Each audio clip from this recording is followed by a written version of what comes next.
Hola, buenas. Vamos a presentar el proyecto de la materia de plataformas 2, el cual se trata de un despliegue de arquitectura escalable en Kubernetes con enfoque GitOps. Nosotros somos Santiago Barraza, Luisa Castaño y Juan Yustes y nuestro profesor Cristian Flor.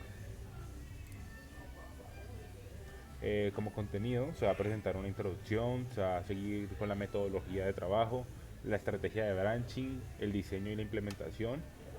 Vamos a hablar de aspectos de seguridad, calidad del código, observabilidad y monitoreo, escalabilidad y resiliencia y por último desafíos y conclusiones.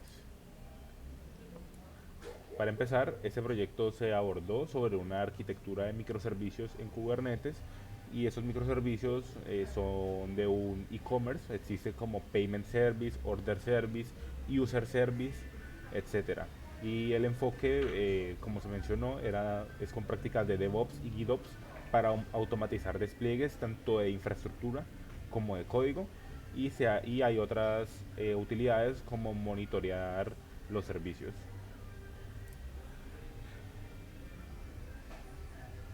En nuestro caso, la metodología escogida es Kanban, debido a que somos un equipo de 3 personas.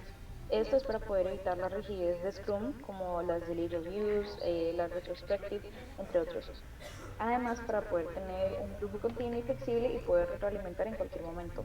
En nuestro caso, trabajamos en un tablero Kanban con columnas de backlog, lane, doing, log y done. La estrategia de branching la cual se usó para el desarrollo de este proyecto es GitHub Flow.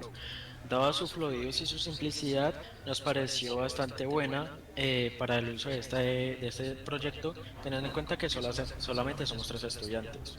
Esta estrategia de branching se basa, como se puede ver en la imagen de arriba, en una sola rama, la cual es main, y de esta rama se van creando las diferentes ramificaciones que vendrían siendo esas features. Luego esas features se vuelven a hacer merge hacia la main y así básicamente es que se va manejando el proyecto.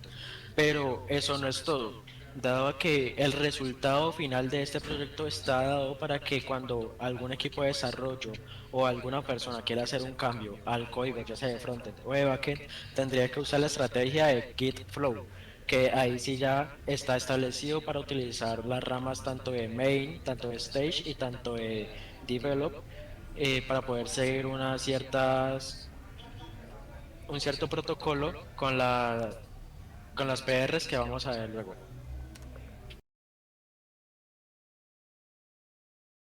Ahora continuamos con el diseño y la implementación de nuestra arquitectura. En principio se va a hablar de la arquitectura en AWS, que voy a abrir en un diagrama que se vea mejor, el cual tenemos aquí. Se puede ver que tenemos un dominio en GoDaddy, el cual contiene los registros CNAME, www y API, con los cuales se configuran la URL del load balancer de nuestra arquitectura, y eso es algo que veremos más adelante. Esta arquitectura se divide en dos partes, la que es administrada por Terraform y la que no. Primero vamos a hablar de lo que tiene que estar previamente. Se tiene un bucket de S3, el cual se encarga de almacenar el estado remoto de Terraform para que las diferentes actions que ejecutan cambios en la infraestructura tengan referencia de cómo está esta en este momento para poder mantener el estado a lo largo del tiempo. Por otro lado, está una tabla en DynamoDB, la cual crea un bloqueo cuando alguien está ejecutando una operación como un Terraform Apply o un Terraform Destroy. Esto impide que otra persona ejecute una operación al mismo tiempo, ya que este elemento en la tabla informará a Terraform de que se está realizando una en este momento. Se puede ver que esta script de Terraform está en un repositorio de GitHub y se ejecuta mediante una GitHub Actions. Por otro lado, se tiene el SR, el cual es el que se le suben las imágenes. Esto ocurre desde los repositorios de código de una forma que se va a explicar más adelante. Por otro lado, está la infraestructura que es administrada por Terraform, la cual se tiene la VPC, que es como el rango de red donde se va a ejecutar nuestro clúster de Kubernetes. Entonces se tiene nuestro grupo de nodos administrado por por el control plane, y ese control plane es administrado desde AWS. Nuestro grupo de nodos está repartido en dos zonas de disponibilidad, las cuales están en los subnets. Y se crea un Elastic Load Balancer, el cual redirige el tráfico tanto a una como a la otra. Estos pueden salir a internet gracias al Internet Gateway. Y ahora, por otro lado, tenemos la estructura que está en Kubernetes dentro del clúster. Se puede ver que tenemos varios microservicios. Cada uno se ejecuta en la unidad básica de Kubernetes, que es un pod. Se tiene que cada uno pertenece a un deployment, y a cada deployment se le aplica un horizontal pod autoscaler para poder aumentar el número de réplicas de ser necesario. Cada deployment está asociado a un servicio, los cuales se comunican entre sí. Se puede ver que la comunicación entre servicios está direccionada dependiendo de los microservicios que se tengan que comunicar dentro de la arquitectura. Por ejemplo, una API Gateway requiere comunicarse con un proxy client, y el proxy client requiere comunicarse con los demás servicios. Por otro lado, tenemos un Network Load Balancer, que es el mismo que se mencionó en la infraestructura en AWS, el cual redirige el servicio, el tráfico, a reglas de ingress para acceder al API Gateway o al frontend según el subdominio al cual se acceda. Ahora el compañero va a seguir con los servicios que son eternos a los servicios, en los cuales son los de negocio. Perfecto. Tenemos para la parte de código y de todo lo que viene siendo los pods y todo lo relacionado con los Kubernetes, tenemos tres namespaces. Uno es master, otro es dev y otro es stage. Esto está directamente relacionado con las ramas las cuales tenemos en los repositorios de GitHub, pero eso lo voy a explicar más adelante. En los namespaces de dev y stage tenemos exactamente lo mismo que se tiene en master. Lo que diferencia a estos es básicamente las imágenes que se van a ir manejando durante el transcurso de todas las pruebas y el desarrollo que se vaya haciendo. Entonces, fuera de estos namespaces también tenemos el namespace de monitoreo de Elastic Stack y el de Arco CD. Antes de seguir con esos namespaces, primero vamos a explicar cómo se conecta todo esto de AWS con lo que está en la parte del repositorio de GitHub. En la parte de GitHub tenemos una organización. Esta organización está con específicamente 4 repositorios, uno siendo el de infraestructura que ya fue explicado anteriormente, y los otros 3 es el repositorio del backend, de los microservicios del backend, el repositorio del frontend y el repositorio de los Helm charts. ¿Cómo hacen sinergia estos? Pues a ver, inicialmente cuando ya la infraestructura está arriba montada en AWS, lo que se hace es que en los repositorios tanto de frontend como de backend hay unas GitHub Actions que nos funcionan como pipelines y que pueden ser ejecutadas ya sea por medio de que se haya aceptado una pull request, es decir, que cuando se acepta una pull request se activa automáticamente esta pipeline, o también se puede activar de forma automática. Estas pipelines lo que hacen es que suben las imágenes correspondientes tanto de los microservicios o del backend, lo suben directamente al SR. Entonces, una vez que suben, que moldean estas imágenes y las suben al SR, automáticamente mandan una señal hacia la tercera GitHub Action, que viene siendo la de los Helm charts.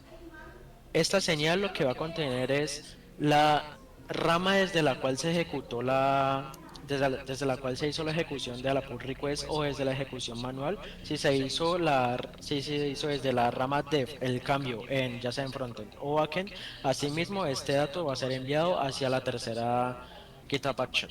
Entonces, una vez que esta pipeline recibe estos datos, lo que va a hacer es que automáticamente va a cambiar los values del Helm en esa rama correspondiente. Es decir, digamos que un cambio se hizo en la rama develop de el backend. Entonces automáticamente se va a crear una nueva imagen con una nueva versión anterior. Digamos que con antelación estaba la 1.40 y ahorita se está haciendo la 1.45.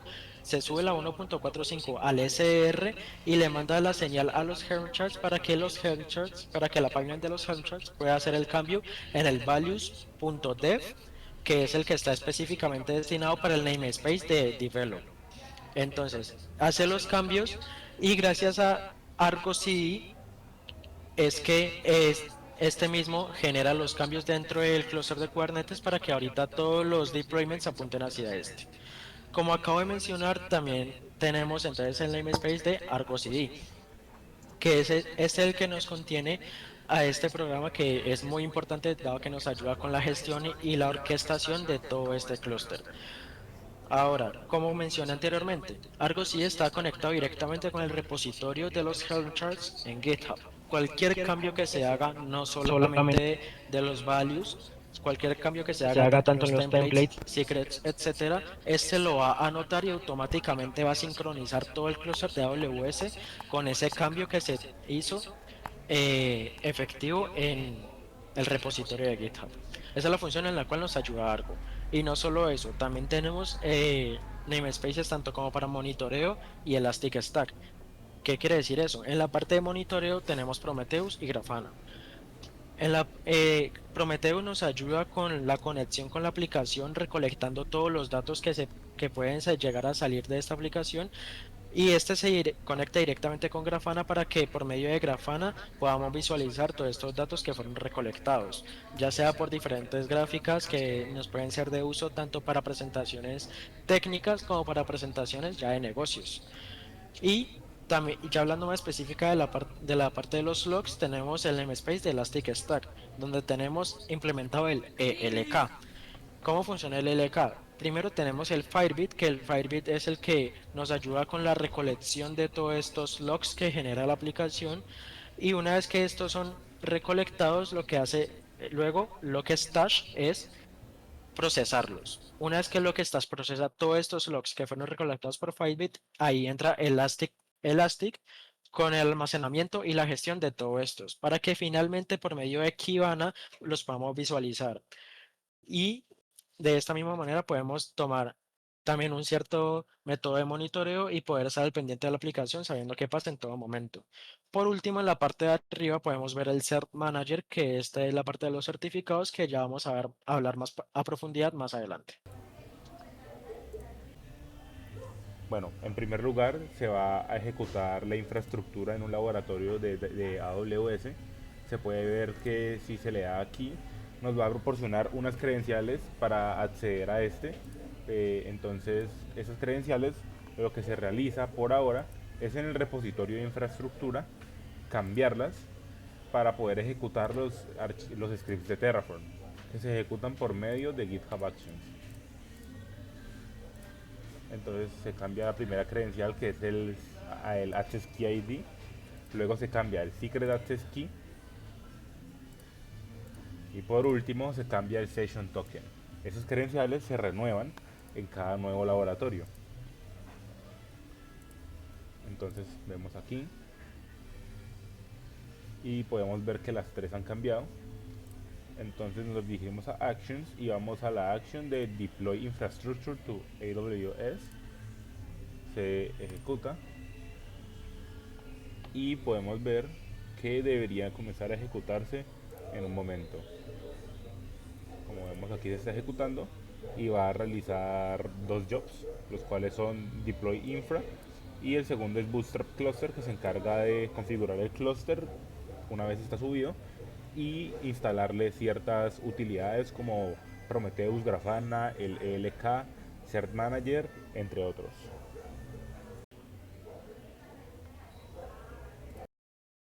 Ahora, con el objetivo de garantizar la seguridad en la comunicación entre los distintos microservicios, se presenta la seguridad que fue implementada. En este caso, las Network Policies se implementaron debido a la necesidad de cumplir con el principio de mínimo privilegio. Es por esto que también se utilizó Calico. Puedes pasar, por favor. Inicialmente, como por defecto los pods traen tráfico de red entrante y saliente sin restricciones, para controlar esto se utilizó inicialmente una política de Allow All Egress, para permitir que todos los pods puedan comunicarse hacia afuera, pero dejar restringido, dependiendo de cada caso, el tráfico de entrada.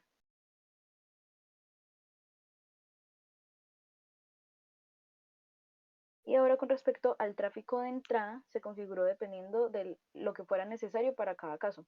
Por ejemplo, en el caso de API Gateway, solo era accesible desde API Gateway Ingress, y lo mismo pasaba con el frontend, que era accesible desde el frontend Ingress. Con el caso del proxy, por ejemplo, podía ser accesible desde el API Gateway. Sin embargo, habían otras políticas que iban a variar dependiendo del caso. Por ejemplo, Favorite Service y Product Service había una comunicación mutua y podían también ser accesibles desde Proxy Client. Entonces, en este caso, como era una comunicación mutua, podía darse también en otros casos como Order and Shipping, Order and Payment, Favorite and User, entre otros.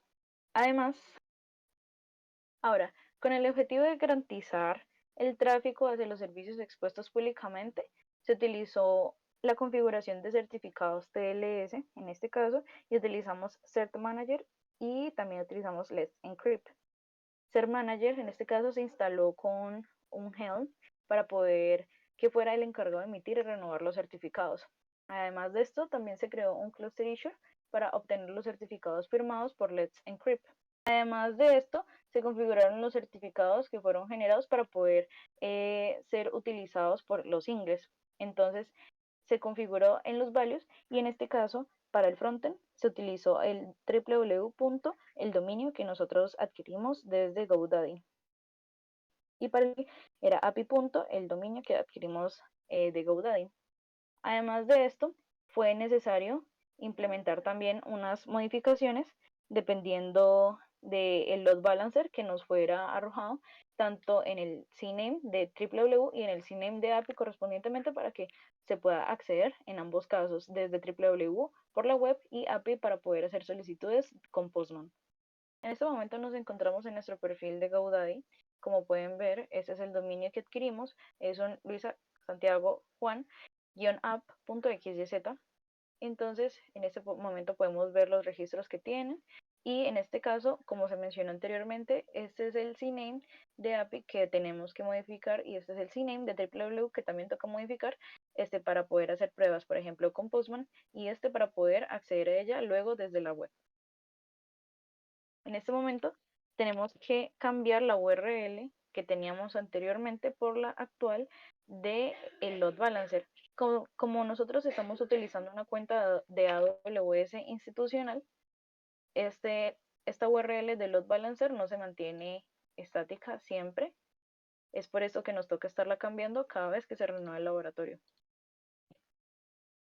Listo. Y ahora ya modificamos la URL de load balancer necesario y toca esperar un momento en que se actualicen los registros.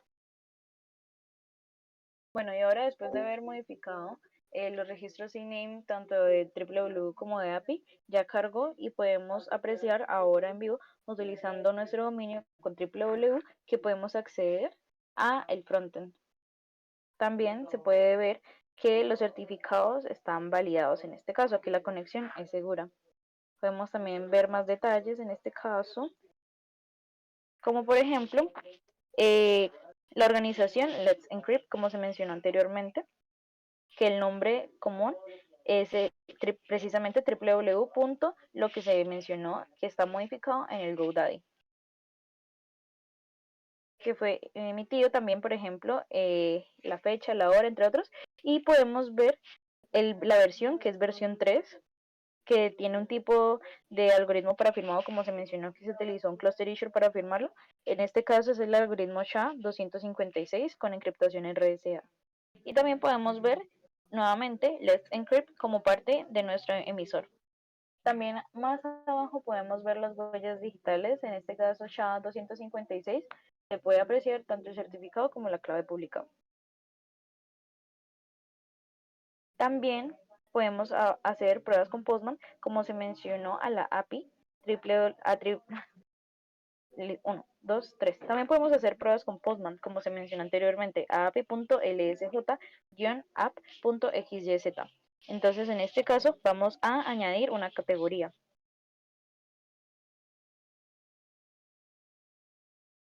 Como se puede ver, se creó la categoría Computers y podemos apreciar que fue creada en este momento y se añade al frontend. Y listo, ese sería el funcionamiento por el momento. Ahora para la rotación de secretos, que era un punto al cual teníamos que entregar en este proyecto, vemos que tenemos unos diferentes cron jobs. Pero antes de entrar con los cron jobs, hay que especificar algo. Nosotros teníamos diferentes secretos para este proyecto en AWS. Uno de ellos es uno llamado Frontend Secret, el cual, como lo dice el nombre, a pesar de que no es una buena práctica, por el tema académico decidimos mostrarlo en el frontend. Entonces, este secreto, ¿cómo funciona? Lo que hace el frontend es que a la hora y en el tiempo de build, toma el valor de este secreto, lo toma como una variable de entorno y lo muestra, sí, y lo muestra luego. Pero entonces, ¿cómo hicimos para que fuera rotando consecuentemente? Pues con eso sí nos ayudamos de los cron jobs. Creamos un cron job el cual se activa cada 5 minutos, también esto con un fin académico. Se activa cada 5 minutos y este hace un llamado al job, y el job lo que hace es que primero cambia el valor a cinco letras aleatorias en el secret, y luego de cambiar ese valor lo que hace es bajar el deployment y volverlo a subir. De esta manera es que se puede hacer que el frontend pueda volver a tomar el nuevo valor, el cual fue cambiado en el secret. Esto hago también específicamente porque el frontend que tenemos no es actualizable con el tiempo, por lo cual no podía actualizar consecuentemente este secret. Ahora proseguimos con la calidad del código. Bueno, la calidad del código se divide en varias partes. En primer lugar, es con los testing de los microservicios. Esos testings, en principio, tienen que ser hechos por los desarrolladores o el equipo de QA. Sin embargo, como ejercicio académico, nosotros los implementamos. Son tanto test unitarios como de integración como end-to-end dentro de específicamente los microservicios de User Service, Order Service y Product Service. Estos tests se ejecutan durante la pipeline que se realiza al hacer un pull request, ya que si llegan a no pasar los tests, significa que algo malo ocurrió en el código. Y significa que o los tests deben ser modificados o el código debe ser modificado, generalmente el código. Entonces, pues por ese lado se implementó para garantizar la calidad y consistencia del código. La otra parte es análisis estático de código, que es diferente, ya que este no evalúa las funcionalidades, sino que evalúa eh, las buenas prácticas en el código que está siendo objeto de revisión. Esto se realiza con una herramienta llamada SonarQube. Aquí se puede ver cómo está realizando el escaneo del código del frontend y se puede ver que tiene problemas respecto a la mantenibilidad y a la confiabilidad. Sin embargo, no tiene ningún problema de seguridad. Esto hablando meramente del código, ya que más adelante se presentarán otros problemas de seguridad. Se puede ver que detalla cuál es el problema, cada uno tiene un nombre. Por ejemplo, se pueden ver que algunos paquetes hay que organizarlos de forma alfanumérica, o también hay que añadir un tag de título. Eso es cuando revisa HTML. Aquí se puede ver que el error consta de que toca añadir el lang attribute para la etiqueta HTML para indicar el idioma en el que está la página. Y también se puede ver cómo divide los problemas del código entre las carpetas o archivos que estén siendo escaneadas. Como parte de calidad del código, tenemos también el escaneo de imágenes en busca de vulnerabilidades. En este caso, se hizo implementación de Trivi, que es una herramienta que permite escanear vulnerabilidades y malas configuraciones en imágenes, contenedores, repositorios, entre otros. En este caso, se hizo una pipeline en cada repositorio, tomando en cuenta que se implementó en dos, tanto en e-commerce frontend como en e-commerce backend. También podemos ver que algunos de estos errores pueden aparecer si la pipeline falló. Esto no es nada malo porque en este momento la pipeline lo que hace es construir la imagen y luego si hay alguna vulnerabilidad identificada lo muestra y falla. Ese es el proceso. No va a ejecutarse nada más al respecto, solo identificar si algo está vulnerable o mal configurado. Entonces en este caso podemos ver, por ejemplo, que encontró vulnerabilidades críticas tanto en API Gateway, Proxy Client y Product Service, pero además en el frontend encontró varias vulnerabilidades Y en el backend, que es la imagen que está a la derecha, encontró 2786. Si entramos a una de estas siguientes imágenes, podemos identificar un poco más a detalle lo que nos quiere decir, que es que, por ejemplo, tiene un nivel de criticidad bastante alto. En este caso, si ingresamos a ese link de CVE, nos da aún más detalle, por ejemplo, que es crítico en un 9.8. Además, también nos puede dar sugerencias sobre cómo podemos reducir estas vulnerabilidades. Ahora seguimos con la observabilidad y monitoreo.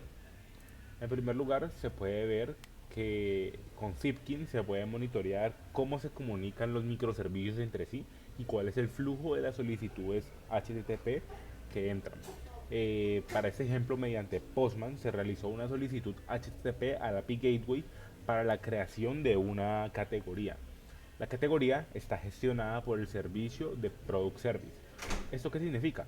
Que cuando la solicitud llega al API Gateway, tiene que llegar hasta Product Service dentro del clúster para poder resolverlo y que la respuesta sea dada al cliente, que en este caso era Postman. Entonces se puede ver aquí que la solicitud llega al API Gateway, pero no pasa directamente al Product Service, sino que pasa hace como intermediario el Proxy Client, el cual redirige la solicitud al microservicio correcto. Por otro lado, ya hablando más de observabilidad, se puede ver Elasticsearch haciendo parte del LK Stack. Se puede ver cómo está cada uno de los logs y se puede ver la información del clúster en todos los atributos. Hay atributos relacionados con los nodos, hay atributos relacionados con el clúster, con la máquina en la que se ejecuta o cuál es la fuente de los datos, ya sea Logstash o Filebit directamente. Este es el Elastic, sin embargo el que provee la interfaz gráfica es Kibana. Listo, ahora para seguir con la parte de login, se va a mostrar el LK Stack desplegado. Consta de Filebit, Logstash, Elasticsearch y Kibana. Entonces se va a realizar este comando para obtener la contraseña y luego se va a realizar un port forward. Entonces kubectl get services del namespace Elastic Stack y se hace port forward de Kibana. Kubectl port forward menos n elastic stack de Kibana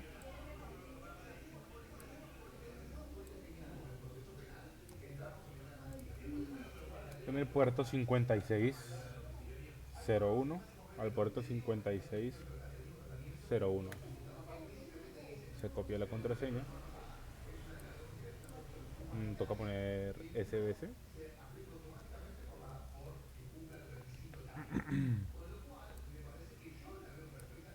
se copia la contraseña. Entonces se va a poner aquí para abrir esto y falta poner HTTPS.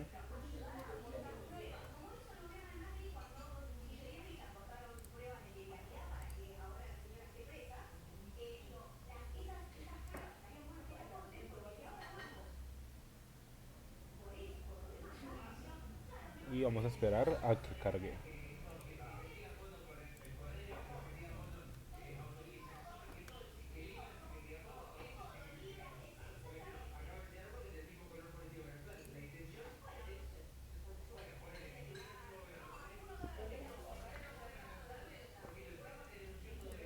Se puede ver que podemos entrar a la zona de Discover y podemos ver los distintos logs que hayan.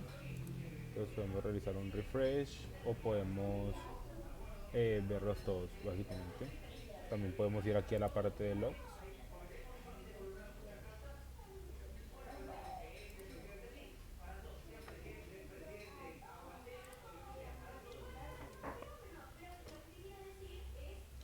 y se puede ver que están los logs pertenecientes a lo que tiene que ver con todo AWS. Entonces se tiene que, pues, las regiones, el tipo de agente, por ejemplo. Si vamos aquí a Discover, se puede ver que el Agent ID hay ciertos valores, o que podemos ver la región en la que está desplegado nuestro clúster, es US East 1, por eso el 100% de los logs vienen de esa región. Podemos ver lo que viene siendo los hosts. Entonces se puede ver que los logs vienen desde Filebit, que es parte, pues, del LK stack que se instaló, ¿no? Pues, se puede ver que el servicio del cual salen es EC2, porque EC2 es desde donde corren los nodos, o sea, cada nodo es una máquina EC2. Y pues así se pueden ver diferentes. Por ejemplo, aquí se puede ver que todas nuestras máquinas son del tipo M6 Large, que tiene 8 GB de RAM. Sin embargo, si tuviéramos varios tipos de máquina de instancia, se podrían ver aquí. Se pueden ver también el Instance ID y se puede ver toda la información. Se puede ver el nombre del cluster en el cual estamos. Entonces, pues básicamente eso es para mostrar rápido que el LK Stack está funcionando correctamente. Como se mencionó también anteriormente, se hizo implementación de Prometheus y Grafana. En este caso, fueron instalados por medio de Helm. Y aquí podemos ver algunos de los gráficos que utilizamos o que podemos observar gracias a este ejercicio. Podemos ver que en la imagen superior derecha está un panel principal que ofrece una vista general del estado de la salud y consumo de recursos de todo el clúster. Podemos ver también indicadores en la parte superior que muestra el uso actual de CPU y memoria junto con request y limits. Podemos ver, por ejemplo, que tiene un uso de CPU bajo del 7%, pero también un uso de memoria considerable siendo un 56.7%. También es importante notar que el compromiso de límites de CPU está a un 286% y que el de memoria de 115%. También en el gráfico de abajo podemos ver un poco más a nivel de network. En este caso se puede desglosar, por ejemplo, con las tramas que fueron enviadas con las tramas que fueron recibidas. También se pueden, gracias a los namespaces, identificar de pronto cuál tiene mayor actividad de red. Ahora por la parte de las alertas, vemos que implementamos con Prometheus. ¿Cómo fue esta implementación? Pues con la ayuda de la pipeline que está en la infraestructura, en la parte específicamente en la cual se implementa tanto Grafana como Prometheus, especificamos que se mantuvieran unas alertas, bueno, en esta es específicamente una, la cual es High CPU Usage. Esta nos habla específicamente de la cantidad de CPU la cual es usada en los pods. Pusimos como una barrera 0.8, eso quiere decir que se utiliza que la barrera es de 800 miliCPUs, lo que quiere decir el 80% de una CPU y un nodo.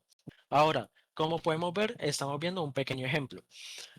En la primera parte que está arriba a la derecha, vemos que esta está desactivada. Como se puede ver, el estado es pending. A la derecha iniciamos luego una prueba de estrés y a lo pasar del tiempo que se va generando esta prueba de estrés, vemos que automáticamente se activa la alerta del CPU una vez que cruza la barrera. Esta alerta nos va a ayudar a seguir un monitoreo constante y poder tomar acciones con respecto a lo que está pasando en nuestra infraestructura.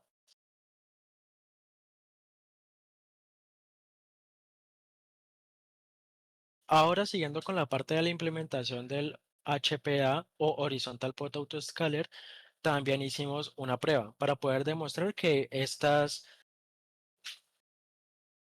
nuestros pods son resilientes. Entonces, como se puede ver en la parte de arriba, veámonos y especifiquemos el último pod que es Shipping Service, teniendo un último ID de 98 STP. Nosotros lo que hicimos es que Bajamos ese pod, como se puede ver en la segunda imagen en la parte de arriba, le dimos Delete Pod Shipping Service y automáticamente, casi que instantáneo, volvimos a hacer de nuevo el Get Pods para poder volver a analizar todos los pods y ya estaba el nuevo pod, el cual se había generado de Shipping Service con un nuevo ID, como se puede ver, de VJJ77. Esto fue dado gracias al HPA, el cual se muestra implementado en la parte de la derecha.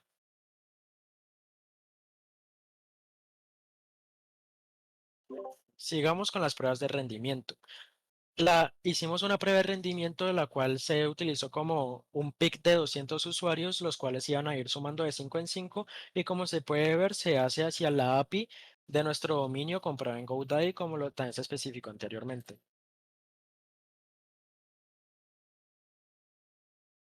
Entonces ahorita podemos analizar cuáles fueron los resultados de esta prueba de rendimiento y como podemos ver, se hizo con los 200 usuarios, los cuales fueron mencionados anteriormente. En la parte de abajo se van incrementando de manera paulatina, pero no de esa misma manera fue el tiempo de respuesta, dado que a lo que iban subiendo este número de usuarios y el número de request, asimismo iba aumentando el tiempo de respuesta. Pues nuestra aplicación está del todo acostumbrada a este aumento de usuarios, entonces fue aumentado su tiempo de respuesta hasta que este número de usuarios fue estable y una vez que se estabilizó, también se estabilizó el número de respuestas, sin importar de que también fueran aumentando el número de total request. Seguimos con la parte de las pruebas de estrés y monitoreo con Prometheus y Grafana. Entonces, bueno, en primer lugar se puede ver la aplicación funcionando con el dominio y entonces podemos hacer una solicitud con Postman y añadir alguna categoría, que es lo que se muestra en el frontend. Entonces se añade una categoría Computers, se guarda y se hace post a la API que ya tenemos desplegada. Entonces esto realiza el post y se puede ver que ha salido con un 200, significa que se creó correctamente. Entonces al reiniciar la página se puede ver que aquí ya está creada la categoría nueva, Computers, además de las que ya había. Estas tres estaban por defecto y estas dos fueron creadas. Listo, entonces vamos a continuar con la parte de monitoreo. Entonces se va a hacer por forward del servicio de Grafana, básicamente para poder verlo. Entonces toca poner aquí SBS, Prometheus, Grafana. Toca poner los puertos. Entonces son vamos a poner el puerto 3003 al puerto 80.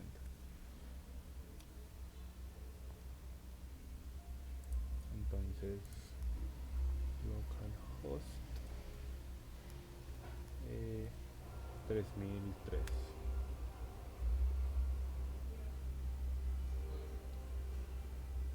Y se puede ver que Grafana está cargando correctamente. Y entonces vamos a ver, creo que aquí era admin y aquí una password.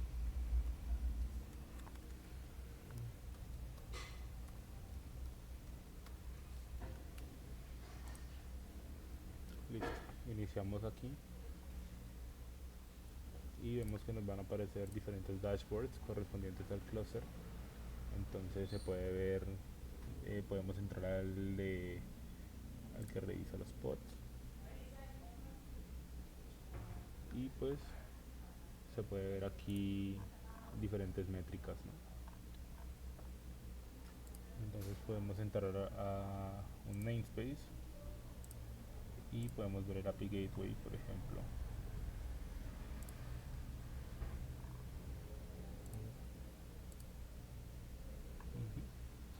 Entonces se puede ver este pod y cómo está funcionando con sus métricas.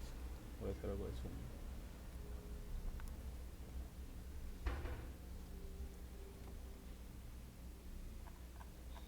Y entonces ahora se va a hacer la prueba de estrés con Locust a la API Gateway precisamente. Entonces se va a ejecutar. Entonces se viene aquí, cd y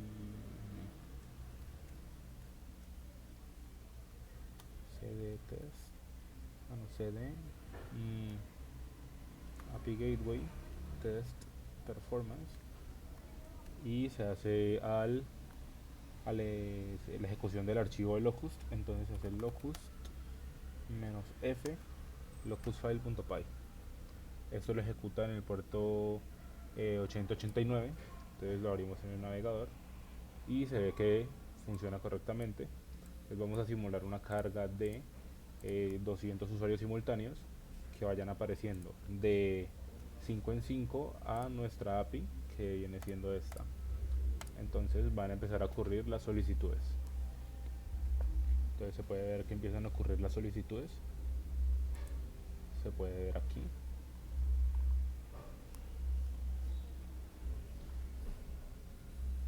Con que en este momento está con 40 usuarios y van aumentando poco a poco, y las requests por segundo también van aumentando, y por consiguiente se puede ver un efecto en el que aumentan las, los tiempos de respuesta de forma lineal. Entonces vamos a ver si está ocurriendo algún efecto que se pueda visualizar en el monitoreo. Debería ser en la parte de network, así que vamos a ver un dashboard que tenga que ver con la parte de networking. A ver, networking, y podemos ver en los pods, se puede ver aquí en e-commerce master, que es el que está desplegado, y vamos a ver cómo está esto. Y aquí se pueden ver algunos picos. Estas son pruebas de rendimiento que se realizaron hace poco, pero aquí se puede ver cómo empieza a aumentar poco a poco.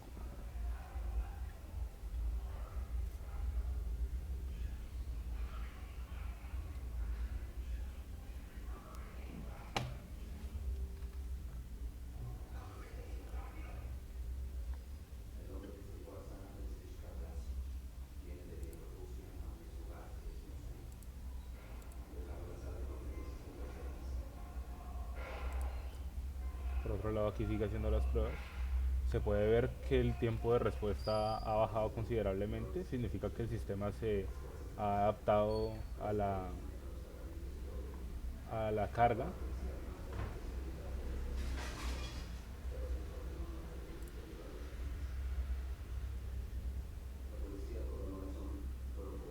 Y vemos que, por ejemplo, aquí en el bandwidth pasaba de 570 bytes a cosas así a 13 kilobytes, y aquí se puede ver cómo va aumentando, se puede ver claramente. Entonces, pues con esto se cumple la parte de monitoreo y pruebas de estrés, las cuales se realizan a distintos endpoints. Como los desafíos que fueron enfrentados durante el desarrollo de este proyecto, en primer lugar se tiene la inestabilidad de los nodos en AWS. Esto es debido a que si no se encontraba la cantidad idónea de nodos para nuestro node group, el clúster entraba en inestabilidad. ¿Esto qué significa? Que llegaba a un punto en que se llenaban en memoria o en CPU o incluso en límite de pods, entonces caía un nodo. ¿Qué pasa? Que ocurría nuestro segundo desafío, una guerra de recursos, porque si todos los pods de un nodo se caían, peleaban por los recursos que estaban en los otros nodos. ¿Esto qué hacía? Que al intentar crearse nuevos pods, también esos nodos se saturaban. Al saturarse estos, uno de ellos también volvía a caer, generando que todos se cayeran en cascada, dejando inutilizado todo el clúster. Por otro lado, los certificados TLS fueron un gran desafío, ya que a pesar de que la gestión externa fuera mediante el dominio, internamente dentro del clúster fue complicado determinar cómo interactuaban los ingres con los certificados del Cert Manager, los secretos, etcétera, y eran demasiados componentes para poder garantizar la seguridad externa. Ahora finalizando esta presentación tenemos las conclusiones. A pesar de que este proyecto fue bastante amplio, decimos que estas eran las 4 conclusiones que nos parecieron más dichosas para poder colocar. Inicialmente, iniciamos con la importancia y la simplicidad de Helm. En esta parte podemos destacar que Helm es una herramienta la cual nos ayudó demasiado con la parte de lo que viene siendo la automatización. pues el despliegue se hacía mucho más simple teniendo en cuenta la sinergia que se mencionó anteriormente con las pipelines. Este simplemente era cambiar los values o era cambiar uno de los charts y ya automáticamente teníamos ese cambio reflejado en en nuestra AWS. Esto ya directamente relacionado con la segunda conclusión, que es el descubrimiento de Argo CD. Esta herramienta que no conocíamos con antelación nos fue también de gran importancia haciendo sinergia con Helm, dado que este básicamente orquestaba toda la aplicación por sí solo. Al configurarlo, de cierta manera nos ayudó solamente a que se conectara con con el repositorio de Helm y ya tan solo haciendo los cambios teníamos absolutamente todo sin que tuviéramos que mover un solo dedo, solamente iniciando las pipelines. Para finalizar con las conclusiones, también podemos agregar, además de lo que mencionó el compañero, la vitalidad del tráfico con respecto a la capa de seguridad. Esto debido a que, gracias a las Network Policies, podemos implementar una arquitectura segura y controlada a nivel de red. Como se mencionó anteriormente, algunas de las Network Policies no iban a hacer lo mismo para todos. Era dependiendo de cada caso, y asimismo se puede representar en la vía real. Además, para finalizar, tenemos también la importancia de las herramientas de monitoreo. En este caso, como logramos ver, se utilizó Prometheus y Grafana, que fue esencial para poder entender el rendimiento y en un caso real anticiparse a posibles problemas reales. Estas herramientas no solo nos ayudaron a mantener la estabilidad del sistema, sino también a poder mejorar la calidad y también poder tomar decisiones y posibles decisiones técnicas y de seguridad.